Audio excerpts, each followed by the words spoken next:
আজকের breaking news, RG Kar কাণ্ডের principal Sandeep ঘোষকে সিবিআই অ্যারেস্ট করেছে। এটা একটা বিশাল অ্যাচিভমেন্ট।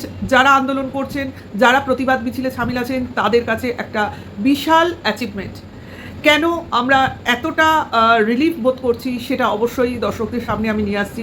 কেননা সন্দীপ ঘোষের অ্যারেস্ট হওয়াটা সবাই চাইছিলাম, কারণ উনি ছিলেন টোটাল দুর্নীতির মূল অভিযুক্ত। যা কিছু ওখানে হয়েছে, অর্থাৎ আরজিকর হসপিটালে যা কিছু দুর্নীতি, কেলেঙ্কারি, অব্যবস্থা, এগুলো যা যা ঘটেছে, সমস্ত কাণ্ডের পেছনেই উনি রয়েছেন, এরকম কিছুই আমরা শুনতে জানতে পারছি। তো সিবিআই টানা 18 দিন এই সন্দীপ ঘোষকে জেরা করলো এবং করে আজকের দিনের সিজিও কমপ্লেক্সে আরও ওনারা কথাবার্তা চালিয়ে গেলেন ওনার সাথে। এবং সন্ধ্যে 7:30টার সময় আমরা দেখতে পেলাম যে সিজিও কমপ্লেক্স থেকে পুলিশ সন্দীপ ঘোষকে নিয়ে নিজাম প্যালেসের উদ্দেশ্যে রওনা হলেন। এবং তারপরের একটি ঘন্টা, অর্থাৎ নেক্সট 8:30টার সময় আমাদের সামনে খবর এলো যে সন্দীপ ঘোষকে সিবিআই অ্যারেস্ট করেছে। এবং এর ফলে যে একটা নিউজের সৃষ্টি হলো, যেটা কিনা আজকের যারা ডাক্তাররা লালবাজার অভিযানে যোগদান করেছিলেন তাদের কাছে একটা খুশির খবর, খুশির আবহাওয়া সৃষ্টি করে দিল। যতক্ষণ না তাদের অভিযান সফল হচ্ছে ততক্ষণ তারা অভিযান চালিয়েই যাবেন। এখনও স্টিল নাও, যতক্ষণে আমি ভিডিও করছি ততক্ষণ অবধি এই আন্দোলনটা চলছে। তো চলে আসি সন্দীপ ঘোষের কথায়। তো সন্দীপ ঘোষকে গ্রেপ্তার করা হয়েছে আর্থিক দুর্নীতি মামলায়। অর্থাৎ কলেজের যেসব টেন্ডার ছিল, সেই টেন্ডারগুলো 20% উনি দাবি করতেন। কিভাবে? কারণ উনি চাইতেন টেন্ডারগুলো যারা নেবে তারা তার কাছের লোক হোক, মানে উনি সেই ব্যবস্থাটাই করে দিতেন, নিজের কাছের লোককে টেন্ডারগুলোকে পাইয়ে দিতেন বলা যেতে পারে। এবং সেটা হাতে গোনা বেশ কয়েকজন ছিল। এবং খুব খোঁজখবর করলে হয়তো দেখা যাবে যারা সেই টেন্ডারগুলো পেতো অ্যাকচুয়ালি তারা টেন্ডার পাওয়ার কোনো যোগ্যতাই রাখে না। তো উনি সেটাই করতেন এবং তাদের কাছ থেকে 20% লভ্যাংশ উনি নিজে দাবি করতেন। কাজেই বুঝতে পারছেন কতটা দুর্নীতি এই টেন্ডার কেলেঙ্কারিতে জড়িত রয়েছে। কাজেই আর্থিক কেলেঙ্কারিটাই মূল বিষয়। এইবার আস্তে আস্তে যখন উনি অ্যারেস্ট হয়েছেন, পুরো তথ্যটাই, পুরো কেলেঙ্কারির মূল কারণ এবং কিভাবে সঠিক কী জিনিসটা ঘটেছে সেটাও আস্তে আস্তে আমাদের সামনে চলে আসবে আশা রাখছি, কারণ সিবিআই তার কাজ করছে, এটা কিন্তু বোঝা যাচ্ছে। সে চাপেই হোক আর নিজেদের তাগিদেই হোক, হচ্ছে কাজ, এইটুকু আজকের ডেটে দাঁড়িয়ে আমরা বলতেই পারি। তো সন্দীপ ঘোষের বিরুদ্ধে যেসব অভিযোগগুলো উঠেছে সেগুলো শুনলে আপনারা জাস্ট চমকে যাবেন। যেমন এটা আমরা ভাবতেই পারি না, একটা হসপিটাল যেখানে কিনা স্যালাইনের অভাব, ভাবা যায় হসপিটাল, আবার সরকারি হসপিটাল, সেখানে স্যালাইন নেই, এটা তো ভাবাই যায় না, তাই না? কিন্তু এখানেও হাত রয়েছে সন্দীপ ঘোষের। কিভাবে? কারণ উনি যে সংস্থাকে এই দায়িত্ব দিয়েছিলেন এই স্যালাইন সরবরাহ করার, সেই সংস্থার টাকা উনি বাকি রাখতেন, অর্থাৎ পুরো পেমেন্ট করতেন না, বাকি রেখে রেখে চলতেন। এর ফলে কি হয়েছে, সরবরাহ সংস্থাটি জল্পনায় আপনার ক্ষুণ্ণ হবেই। বারবার হয়তো তাকে বলেওছে, কিন্তু উনি নির্লিপ্ত দেখিয়ে বাকি রেখেই গেছেন। ফলে কি হয়েছে, সংস্থাটি একসময় স্যালাইনের সরবরাহ বন্ধ করে দিতে বাধ্য হয়েছে। এটা ঘটেছিল 2022 সালে। ঠিক আছে, তাহলে এই তথ্যগুলোই আমাদের সামনে চলে আসছে যে একজন ডাক্তার, যিনি একজন সরকারি হাসপাতালের প্রিন্সিপাল, তিনি এই ধরনের নীতি নিয়ে কিভাবে একটা হসপিটালকে পরিচালনা করেছেন। তো সেখানে ডাক্তার তৈরি হবে না আমাদের এখনকার যে গুন্ডাগার্দি হচ্ছে সেই গুন্ডা ওখান থেকে তৈরি হবে? কি বলতে পারে, ডাক্তার নামক গুন্ডা, তাই না? তাই তো আজকের এই তিলোত্তমা বলুন, অভয়া বলুন, এই কাণ্ডটা আজকে আমাদের সামনে উঠে এসছে, তাই তো। তো এরপরে যে আরেকটা অভিযোগ শুনলে জাস্ট আমরা গায়ে কাটা দিয়ে ওঠে আমাদের, সেটা হচ্ছে মর্গ থেকে দেহ লোপাট।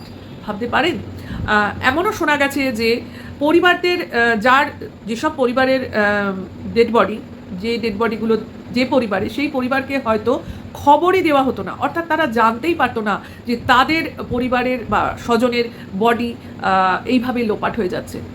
ঠিক আছে, এইভাবে প্রায় আমরা জানতে পারি যে 2000 সম্ভবত 23 সালে 4টে ডেড বডি এইভাবে লোপাট হয়ে গেছিল।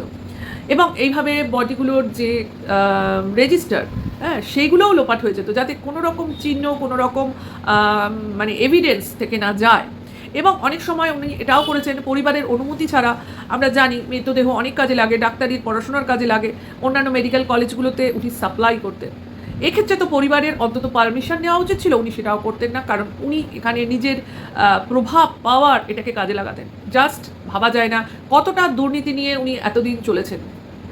নেক্সট চলে আসি, কলেজে 30টি সিসিটিভি ক্যামেরা লাগাবেন বলে উনি প্রায় 14 লক্ষ টাকার একটা লিস্ট ধরিয়ে দেন, এবং সেই টাকা উনি যখন পান তখন দেখা যায়, বা ভালো করে হসপিটালে গেলে দেখা যাবে যে যতগুলো সিসিটিভি ক্যামেরা লাগাবার জন্য উনি টাকা নিয়েছিলেন সেই পরিমাণ সিসিটিভি লাগানো হয়নি। তাহলে টাকাটা গেল কোথায়? টাকা উনি পেয়েছেন কিন্তু খরচ উনি করেননি, তাহলে টাকাটা গেল কোথায়? তাহলে সবই কি নিজের ব্যাঙ্ক অ্যাকাউন্টে ভরেছেন, না অন্য কোথাও সরবরাহ করেছেন? কাজে এই প্রশ্নগুলো কিন্তু আমাদের থেকেই যাচ্ছে, উত্তরগুলো হয়তো আমরা এরপরে ডেট বাই ডেট বা ডে বাই ডে আমাদের সামনে চলে আসবে। তার বিশেষত্বই ছিল উনি যাই করবেন, যে কাজই করবেন সেই কাজের কমিশন উনি খাবেন, অর্থাৎ বিনা লাভে বা বিনা কমিশনে কোনো কাজ করতেন না। ওনার কাছের যেসব স্টুডেন্ট, অর্থাৎ জুনিয়র ডাক্তার, ইন্টার্ন, এদেরকে উনি পুরোপুরি দেখভাল করতেন, অর্থাৎ তাদের পুরো ফুর্তির ব্যবস্থা উনি করে দিতেন। এমনকি শোনা গেছে যে ওখানকার যে কলেজের যে হোস্টেলগুলো, সেখানে ফুর্তির আসর বসাবার উনি ব্যবস্থা করে দিতেন, মানে টোটাল এন্টারটেইনমেন্ট চলতো সেখানে। এবং শোনা গেছে যে ওখানে যেসব টু হুইলার রাখার পার্কিংয়ের ব্যবস্থা ছিল, সেই বাইকগুলো রাখার জন্য উনি বিল কাটতেন, এবং সেই বিলের জন্য মানে পয়সা দিতে বাধ্য করতেন। টু হুইলার রাখতে গেলে পার্কিং থাকা সত্ত্বেও আলাদা পয়সা দিতে হতো সেখানে, মানে এখানেও দুর্নীতি। আচ্ছা, আরেকটা বিশাল তথ্য আমাদের সামনে চলে আসলো, সেটা আরেকজন ডাক্তারের, ওখানকারই একজন ডাক্তারের, এমার্জেন্সি ডাক্তারের তথ্য থেকে আমরা পেয়েছি, একদিন আগের খবরে পেয়েছি, তার নাম আমি আনছি না, যাই হোক। উনি বলেছেন যে কলেজের যে ফেস্ট হয় প্রতি বছর, সেই ফেস্টে প্রায় আনুমানিক 50 লক্ষ টাকার একটা এস্টিমেট করা হয়। ভাবুন, একটা কলেজের ফেস্ট, ডাক্তারি কলেজের ফেস্ট, তাতে 50 লক্ষ টাকা খরচ। আচ্ছা, সেখানে অনেক নামি গায়ক গায়িকারা আসতেন, তো হয়তো বা টোটাল টাকা খরচও হতো না, তাহলে বাকি টাকাগুলো যেত কোথায়? অবশ্যই উনি এবং ওনার যেসব জুনিয়র ডাক্তাররা, কাছের লোকজন, তাদের মধ্যে সেই বাকি টাকাটা ভাগ হয়ে যেত, এবং সেই টাকায় নাকি তারা দামি দামি গাড়ি হাঁকাতেন। আচ্ছা, এই টাকাগুলো কিভাবে তোলা হতো? আচ্ছা, এই টাকাগুলো ওই কলেজ, আরজিকর কলেজের সামনে যেসব দোকানপাট আপনারা দেখতে পাবেন, ওষুধের দোকান, খাবারের দোকান, কিছু স্টেশনারি দোকান আছে, সেই দোকানগুলো থেকে অন্যায়ভাবে দাবি করা হতো 50,000, 40,000 এইভাবে। আচ্ছা, এছাড়া ওখানে যেসব কর্মরত ডাক্তার ছিল, doctor, nurse, medical staff, non medical staff, সবার কাছ থেকেই নানাভাবে ফোর্সফুলি টাকা তোলা হতো, দাবি করা হতো। এবার যারা দিতে রাজি হতেন না, তাদের এগেনস্টে ধমকি, হুমকি, মারধর সমস্ত কিছুই চলতো। এটাও আমাদের কানে চলে এসেছে। তাহলে এই সমস্ত কর্মকাণ্ডই কিন্তু এই সন্দীপ ঘোষের আঙ্গুলি হেলনেই চলতো, ঠিক আছে? কাজে বোঝা যাচ্ছে যে উনি কিভাবে ওই একটা কি বলবো হসপিটাল, একটা সরকারি হসপিটাল, যেখানে মানুষ ভাবে এখানে আমি বাঁচতে এলাম, সেখানে একটা নারকীয় পরিবেশের সৃষ্টি করে রেখেছিলেন। এছাড়া অনেক বেআইনি নির্মাণও চলতো সেখানে স্বাস্থ্য দপ্তরের টাকা থেকে। অর্থাৎ উনি নানাভাবে নানান রকম কাজ করতেন নিজের আখের গোছাবার জন্য, এবং সব জিনিসেই নিজে কমিশন খেতেন, এবং জুনিয়র ডাক্তারদের নানাভাবে মানে ওনার কাজ করতে বাধ্য করতেন। এই অভিযোগও আমাদের সামনে চলে এসছে যে এই যে বিভিন্ন ডাক্তারি পরীক্ষার যে রেজাল্ট আসে, ফাইনাল রেজাল্ট বা রেজিস্ট্রেশন, যেটাই বলুন না কেন, এটা দেওয়ার আগে উনি নাকি, আমরা শুনেছি যে একটা বেশ লামসাম মানি ডিম্যান্ড করতেন, যে ওই পরিমাণ অর্থ না দিলে ফেল করিয়ে দেবেন বা রেজিস্ট্রেশন আটকে রাখবেন, এরকম কোনো একটা হুমকিও বা এইরকম ধরনের একটা অভিযোগও আমাদের সামনে চলে এসেছে। তা এখান থেকেই আমরা বুঝতে পারছি যে এই তিলোত্তমা কী পরিমাণ জিনিস, ভেতরের জিনিস উনি জানতে পেরে গেছিলেন ওখানে থাকতে থাকতে, পড়তে পড়তে, কাজ করতে করতে। স্বাভাবিকভাবেই যেটা আমাদের সামনে আরও উঠে এসছে যে ওনার চরিত্রটা ছিল পুরোপুরি প্রতিবাদী চরিত্র। তা হয়তো বা উনি ওনার স্বভাব অনুযায়ী এইসব ঘটনার কিছু হয়তো প্রতিবাদ করে ফেলেছিলেন, কিছু ভেতরের যে খবরগুলো এখন আমরা জানতে পারছি, এই খবরগুলো উনি জেনে ফেলেছিলেন। এখনও যেসব নাম আমাদের সামনে আসেনি, সেই সব নামের সঙ্গে ওনার পরিচয় ছিল কে বলতে পারে। অনেক বড় জিনিস এখন আমাদের সামনে আসতে চলেছে, আর উনি এগুলো জানতে পেরেছিলেন বলেই হয়তো বা উনি কিছুটা হয়তো প্রোটেস্টও করেছিলেন, হয়তো বলেছিলেন যে আমি এগুলো বাইরের দিকে জানাবো, বা আমি জেনেছি এবার সবাই জানবে। হয়তো বা ওদের ভয় ছিল যে এ জানতে পেরেছে, এ তো আমাদের বশ্যতা স্বীকার করেনি, হয়তো বা বাইরের লোককে জানিয়ে দেবে, কে বলতে পারে। যে আমরা এটা পূর্ব পরিচিত এই ব্যাপারে যে ভেতরের খবর বাইরের লোক যদি জানতে পেরে যায়, তাহলে যে কোনো গোষ্ঠীর লোকই ওই বাইরের লোক যে কিনা ভিতরের তথ্য জানতে পারে তাকে আর বাঁচিয়ে রাখতে চায় না। এটা কিন্তু আমরা বহু জায়গা থেকে এই অভিজ্ঞতা লাভ করেছি বা বিভিন্ন ঘটনায় আমাদের সামনে উঠে এসেছে। নিজেদের পরিচিতি লোকাবার জন্য তখন তারা ওই সামনের লোকটিকে সরিয়ে দিতে চান, পৃথিবী থেকে সরিয়ে দিতে চান। এটা তো পুরনো জিনিস এবং সেটাই অ্যাপ্লাই করা হয়েছে এই তিলোত্তমার উপর, একটা নিষ্পাপ মেয়ের উপর, একটা নিষ্পাপ পরিবারের উপর। সেই পরিবারের কী দোষ? যারা এই দুর্নীতিতে অংশ নিয়েছেন তারা এটা কখনোই ভাবেননি যে তারা একটা নিরপরাধ মেয়েকে মারছেন। তারা ভাবছেন আমাদের সামনে প্রমাণ আমাদের লোপাট করতে হবে, অর্থাৎ নিজেদের বাঁচতে হবে। তারা নিজেদের বাঁচাতে এতটাই অরিত ছিলেন যে তারা ভাবেননি যে একটা ফ্যামিলি ধ্বংস হয়ে যাবে, একটা মেয়ে তার বাবা মার থেকে বিচ্ছিন্ন হয়ে যাবে, একটা বাবা মা এই শেষ বয়সে শেষ হয়ে যাবে, কারণ তাদের শেষ অবলম্বনটুকু তাদের কাছে আর থাকলো না। একটা আন্দোলনকে আঁকড়ে তারা পড়ে আছেন।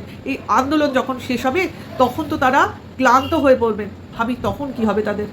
আজকে একটা কাজে ব্যস্ত আছেন, একটা আন্দোলনের একটা খবরের মধ্যে তারা বাঁচছেন।